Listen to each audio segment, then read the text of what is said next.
Hello students, आज के lecture में हम डिस्कस करेंगे concurrent status of education. Means देश में जो है शिक्षा की समवर्ती स्थिति के बारे में आज की क्लास में हम डिस्कशन करेंगे। तो भारत के संविधान में जब स्वतंत्रता के बाद का जो टाइम था, उस समय एजुकेशन को प्रारंभ में स्टेट लिस्ट में रखा गया था।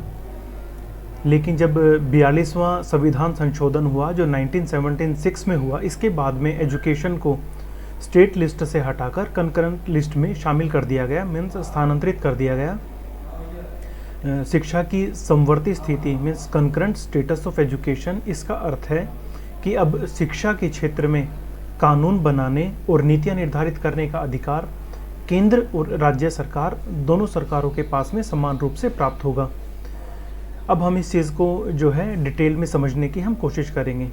तो देखो, मीनिंग से क्लियर हुआ कि कंकरेंट लिस्ट क्या चीज़ है। तो बेसिकली उस टाइम के ऊपर, जब आज़ादी के बाद का जो टाइम था, उस टाइम के ऊपर एजुकेशन से रिलेटेड जितने भी रूल्स थे, रेगुलेशंस थे, जो भी प्रोविजंस थे, सारे के सारा जो काम कौन करता था, एजुकेशन पे स्टेट गवर्नमेंट करता था। पर उसके बाद में जब अमेंडमेंट हुआ, उसमें 42 जो अमेंडमेंट हुआ, उसके बाद में जो एजुकेशन को स्टेट लिस्ट से निकालकर कंकरेंट लिस्ट में जो है शामिल कर दिया गया। और कंकरेंट लिस्ट का मीनिंग हमने देखा कि कंकरेंट लिस्ट क्या होती है। तो जो कंकरेंट स्टेटस ऑफ एजुकेशन है, उसका मीनिंग जो क्या है कि शिक्षा के क्षेत्र में कानून बनाने और नीतियां निर्धारित करने का अधिकार अब क्या होगा, केंद्र और राज्य सरकार दोनों के पास में समान रूप से होगा। अब हम सबसे पहले जो है संविधान में शिक्षा की स्थिति का जो ऐतिहासिक परिप्रेक्ष्य है, उसके बारे में हम जानने की कोशिश करेंगे। तो जो स्वतंत्रता के बाद का जो टाइम था, जो पोस्ट इंडिपेंडेंस का जो टाइम था, संविधान निर्माताओं ने शिक्षा को राज्य सूची में रखा, क्योंकि शिक्षा को स्थानीय और क्षेत्रीय आवश्यकताओं से जुड़ा हुआ विषय माना गया।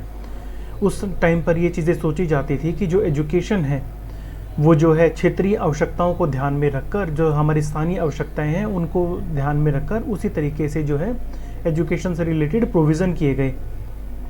लेकिन जैसे जैसे जो है शिक्षा का महत्व जो है राष्ट्रीय एकता, समानता, सामाजिक न्याय और आर्थिक विकास के लिए बढ़ता गया, ठीक है, वैसे वैसे यह महसूस किया जाने लगा कि जो राज्यों के स्तर पर शिक्षा की दिशा निर्धारित करना पर्याप्त नहीं है। इसीलिए जो 1976 में जो 42वां संविधान संशोधन हुआ, उसमें शिक्षा को राज्य सूची से हटाकर समवर्ती सूची में रखा गया, ताकि केंद्र और राज्य मिलकर समन्वित रूप से इसके ऊपर कार्य कर सकें। जहाँ पर हम जो कंकरेंट लिस्ट है उसकी हम बात करें कि जो कंकरेंट लिस्ट है वो क्या है, तो जो भारत का जो संविधान है उसकी जो 7वीं अनुसूची है, 7th शेड्यूल जो है, उसमें 3 सूचियाँ दी गई, मीन्स 3 लिस्ट दी गई। फर्स्ट जो लिस्ट थी वो थी यूनियन लिस्ट, मीन्स केंद्रीय सूची। सेकंड जो लिस्ट थी वो थी स्टेट लिस्ट, मीन्स राज्य सूची। और जो थर्ड जो लिस्ट थी वो थी कंकरेंट लिस्ट, मीन्स समवर्ती सूची। बेसिकली जो कंकरेंट लिस्ट है, इसमें सारे के सारे वो विषय आते हैं, वो सब्जेक्ट होते हैं जिन पर केंद्र और राज्य सरकारें दोनों की दोनों क्या करती हैं, कानून बनाती हैं। यदि किसी भी विषय पर केंद्र और राज्य, सपोज करो पर्टिकुलर केस एजुकेशन से रिलेटेड, केंद्र और जो है राज्य दोनों ने अपने अपने तरीके से रूल, रेगुलेशन या प्रोविज़न बना दिए, अगर उनमें किसी भी तरह का कोई भी डिस्प्यूट होगा तो जो केंद्रीय कानून को जो है प्रधानता वो इसमें प्राप्त होती है। अब हम देखेंगे कि जो शिक्षा की जो समवर्ती स्थिति है उसके कारण क्या है, ठीक है। तो जो शिक्षा को समवर्ती सूची में शामिल करने के कई जो महत्वपूर्ण जो कारण थे, मुख्य कारण थे, उसमें जो फर्स्ट क्या था कि जो राष्ट्रीय समानता और एकरूपता को सुनिश्चित करना। जैसे कंप्लीट जो कंट्री है उसके अंदर एक तरह का एजुकेशन सिस्टम हो, एक तरह का जो है करिकुलम है वो हो, ताकि जो है मतलब सभी बच्चों के बीच में, देश के सभी बच्चों के बीच में जो है एक समानता और जो एकरूपता है, जो सिमिलर स्टैंडर्ड है, उनको सुनिश्चित किया जा सके। चाहे वो चीज़ें करिकुलम से रिलेटेड हो सकती हैं, चाहे वो चीज़ें एजुकेशन जो परीक्षा प्रणाली है, एग्जामिनेशन सिस्टम से रिलेटेड हो सकती हैं, चाहे वो स्टैंडर्ड्स से रिलेटेड हो सकती हैं। तो बेसिकली जो एजुकेशन है उसको कंकरेंट लिस्ट में डालने का मेन रीज़न यही था कि पूरी कंट्री में एक तरह का करिकुलम हो, सभी बच्चे एक तरह का करिकुलम है वो पढ़ें। जो भी उनकी इवैल्यूएशन सिस्टम था, जो परीक्षा प्रणाली थी, उनमें जो है एक रूपता आए। जो भी एजुकेशन से जो रिलेटेड जो भी स्टैंडर्ड्स हैं वो ऑल ओवर कंट्री में एक जैसे हों। इससे क्या होगा कि राष्ट्रीय समानता है उसको बढ़ावा मिलेगा। सेकंड जो मेन कारण था वो क्या था कि राष्ट्रीय विकास में शिक्षा की भूमिका को और भी ज़्यादा सुदृढ़ करना। जो राज्यों की जो स्थानीय आवश्यकताएं थी उनके अनुसार लचीलापन बनाए रखते हुए केंद्र सरकार क्या करती हैं, राष्ट्रीय नीतियां जो है वो बनाती हैं। और जो भी पॉलिसीज़ स्टेट गवर्नमेंट बनाती है उन सारी की सारी पॉलिसीज़ को जो स्टेट गवर्नमेंट है उनका वो इम्प्लीमेंटेशन करती है। चाहे वो जो पॉलिसीज़ हैं वो उच्च शिक्षा से रिलेटेड हो सकती हैं, रिसर्च से रिलेटेड हो सकती हैं, टेक्निकल एजुकेशन से रिलेटेड हो सकती हैं, टीचर्स ट्रेनिंग से रिलेटेड हो सकती हैं। तो इस तरह के क्षेत्रों में संपूर्ण देश के लिए जो क्या है साझा मानक विकसित करना, इस वजह से जो क्या रहा कि शिक्षा को संवर्धित स्थिति मतलब जो कंकरेंट लिस्ट में डाला गया। तो अब हम जो है वो देखेंगे कि जो केंद्र और राज्य सरकारों की इसमें क्या क्या भूमिकाएं हैं।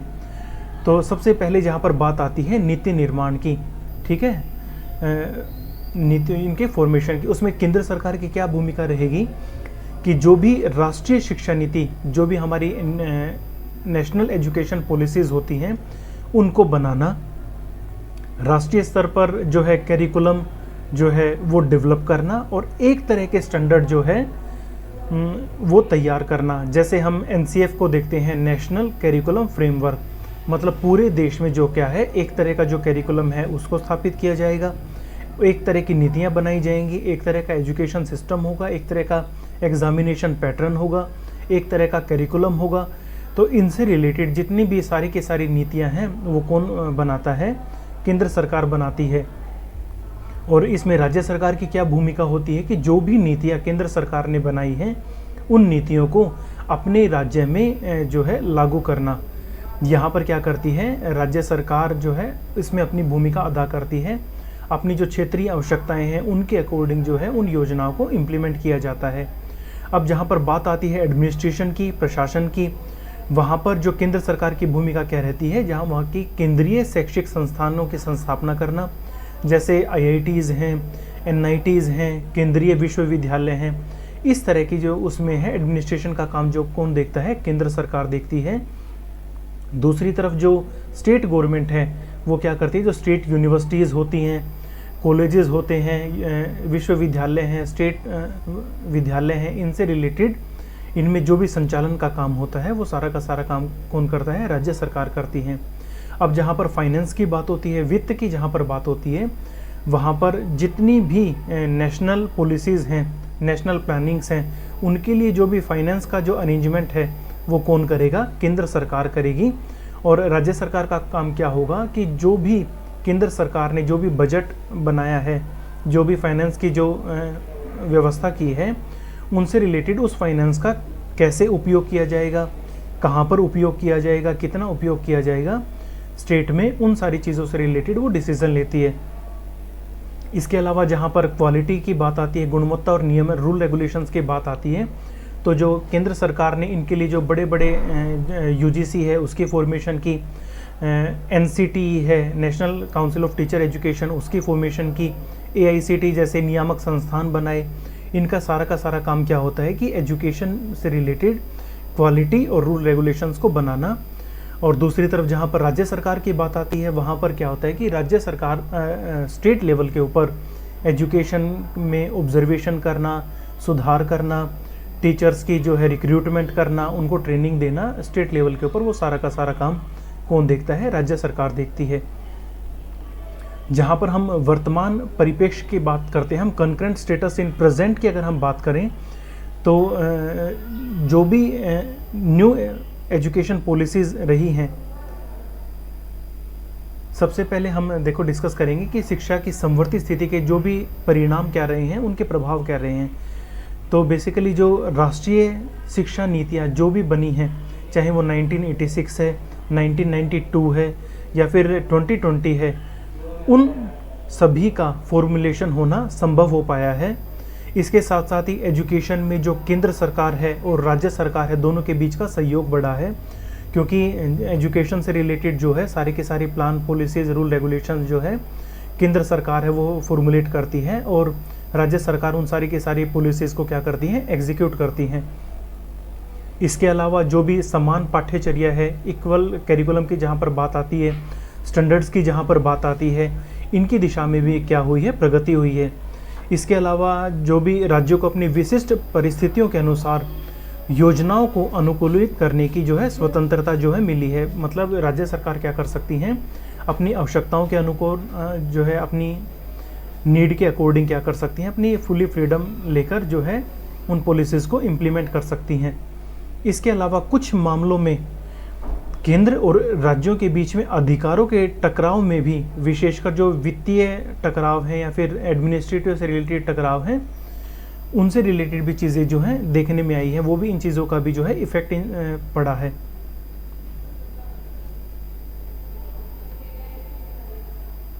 तो ये बेसिकली हमने क्या चीज़ें डिस्कस की कि समवर्ती स्थिति के जो भी परिणाम जो हुए हैं या फिर जो भी उनके प्रभाव हैं वो देखने में आए हैं। परिणाम जैसे राष्ट्रीय शिक्षा नीतियों में का निर्माण संभव हुआ, केंद्र और राज्य सरकार है इनके बीच में सहयोग बढ़ा, इक्वल स्टैंडर्ड जो हैं वो स्थापित हुए, राज्यों को अपनी विशिष्ट परिस्थितियों के अनुसार योजनाओं को अनुकूलित करने की स्वतंत्रता मिली।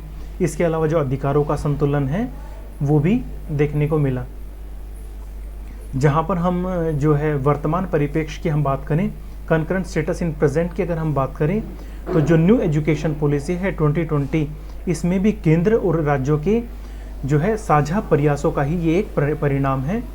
शिक्षा में चाहे डिजिटलाइजेशन है, स्किल डेवलपमेंट है, उच्च शिक्षा में सुधार है, टीचर ट्रेनिंग की जहाँ पर बात आती है, इन सभी में केंद्र और राज्य की भूमिकाएं स्पष्ट रूप से क्या की गई हैं, परिभाषित की गई हैं।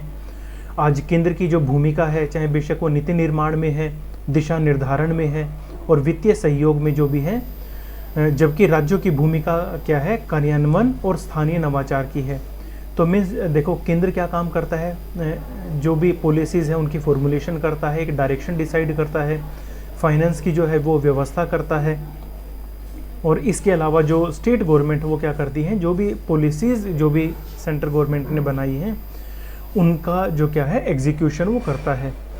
तो अब हम जहाँ पर हम जो है एक कंक्लूज़न, एक निष्कर्ष की जहाँ पर हम बात करें, तो जो शिक्षा की समवर्ती स्थिति है भारतीय जो संघीय व्यवस्था में एक संतुलित दृष्टिकोण को वो प्रस्तुत करती है। इससे क्या फ़ायदा होता है कि केंद्र को राष्ट्रीय एकरूपता बनाए रखने का अवसर मिलता है, राज्यों को स्थानीय आवश्यकताओं के अनुरूप शिक्षा प्रणाली को विकसित करने की स्वतंत्रता मिलती है। तो इस प्रकार हम जो है कह सकते हैं कि शिक्षा का समवर्ती स्वरूप भारत में शिक्षा के सर्वांगीण, समान और समन्वित विकास के लिए अत्यंत महत्वपूर्ण है। तो बेसिकली हम जो है कंक्लूजन के रूप में हम बोल सकते हैं कि जो शिक्षा का समवर्ती स्वरूप है भारतीय संघीय व्यवस्था में एक संतुलित और प्रभावी दृष्टिकोण है, उसको वो प्रस्तुत करता है, जो राष्ट्रीय एकता, क्षेत्रीय विविधता के बीच में जो है सामंजस्यता स्थापित करने की वो प्रयास करता है। होप डियर स्टूडेंट्स, आप लोगों को जो ये कंसेप्ट है वो आप लोगों को क्लियर हो गया होगा कि जो शिक्षा की जो है समवर्ती स्थिति, जो कंकरेंट लिस्ट है वो क्या होती है। Thank you so much.